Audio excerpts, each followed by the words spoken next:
ఈ సినిమా థియేటర్లో మిస్ అయిపోయారా? లేదా చూసినా ఇది ఇంతేనా అని అనిపించిందా? ఇప్పుడు నిజమైన ప్రశ్న ఇదే. ఓటీటీలో రిలీజైన తర్వాతే రాజాసాబ్ సినిమా ఎందుకు మళ్లీ మాట్లాడుకుంటున్నారు?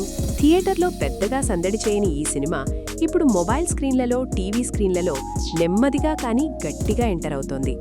ఎందుకంటే ఈ సినిమా అసలు బలం బాక్సాఫీస్ నెంబర్లలో కాదు, కథలో ఉంది. రాజాసాబ్ సినిమా ఒక రెగ్యులర్ మాస్ ఎంటర్టైనర్ కాదు.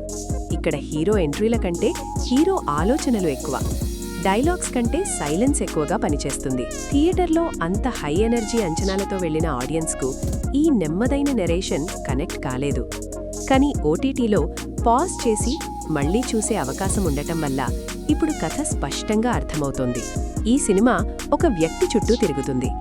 అధికారం ఉన్నప్పుడు ఎలా మనిషి మారిపోతాడో, ఆ అధికారం పోయినప్పుడు ఎలా ఒంటరిగా మిగులుతాడో ఈ కథ చూపిస్తుంది. హీరో పాత్రలో ఆత్మవిశ్వాసముంది, అహంకారముంది. కానీ అదే అహంకారం తన పతనానికి కారణమవుతుంది. ఈ ట్రాన్సిషన్ ఒక్కసారిగా కాదు, నెమ్మదిగా జరుగుతుంది. అదే ఈ సినిమాకి ప్లస్ కూడా మైనస్ కూడా. థియేటర్లో చూస్తే ఈ నెమ్మదితనం బోర్గా అనిపించింది. కానీ ఇంట్లో కూర్చుని చూస్తే ప్రతి సీన్ ఎందుకు పెట్టారో అర్థమవుతుంది. హీరో నటన విషయానికి వస్తే కొన్ని సీన్స్లో మాస్ యాటిట్యూడ్ కనిపిస్తుంది. మరికొన్ని సీన్స్లో లోపలి సంఘర్షణ స్పష్టంగా బయటపడుతుంది. ఇది ఓవర్ యాక్షన్ కాదు, అండర్ ప్లే కూడా కాదు, బ్యాలెన్స్లో ఉంది. విలన్ పాత్ర ఎక్కువ అరుపులు లేకుండా భయపెడుతుంది. సైలెంట్గా ఉండే విలన్లు ఎక్కువ డేంజరస్ అన్నట్టుగా ఈ క్యారెక్టర్ వర్క్ అవుతుంది. సపోర్టింగ్ క్యారెక్టర్స్ థియేటర్లో పెద్దగా గుర్తింపు పొందలేదు. కానీ ఓటీటీలో చూస్తే వాళ్ల ప్రతి చర్యకి కథలో అర్థముంది. సినిమాటోగ్రఫీ విషయానికి వస్తే డార్క్ టోన్స్ ఎక్కువగా వాడారు. పెద్ద స్క్రీన్పై ఇది కొంచెం హెవీగా అనిపించింది. కానీ టీవీ లేదా మొబైల్లో ఇది బాగా సెటిల్ అవుతుంది. బ్యాక్గ్రౌండ్ స్కోర్ నెమ్మదిగా కథలోకి తీసుకెళ్తుంది. లౌడ్ మ్యూజిక్ లేదు, కానీ సీన్ మూడ్ని పూర్తిగా క్యారీ చేస్తుంది. ఇప్పుడు అసలు ప్రశ్న, ఈ సినిమా థియేటర్లో ఎందుకు ఫెయిల్ అయింది?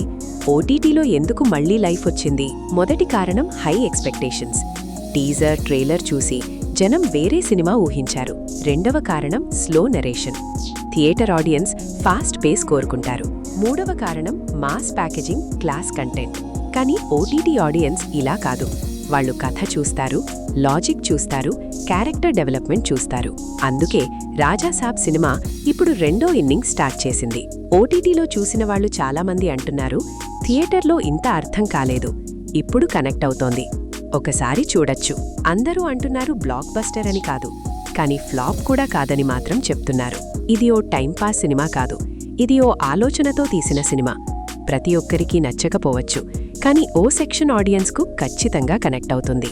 మీరు ఇంకా ఈ సినిమా చూడకపోతే థియేటర్ మైండ్ సెట్తో కాకుండా ఓటీటీ మైండ్ సెట్తో చూడండి. అప్పుడే ఈ సినిమా మీకు అర్థమవుతుంది. మీరు థియేటర్లో చూసారా? లేదా ఇప్పుడు ఓటీటీలో మొదటిసారి చూస్తున్నారా? మీ అభిప్రాయం కమెంట్ చేయండి. ఇలాంటి సినిమాలపై నిజమైన ఓటీటీ అప్డేట్స్, క్లియర్ అనాలిసిస్ కావాలంటే వీడియోని లైక్ చేయండి, ఛానల్ని సబ్స్క్రైబ్ చేయండి.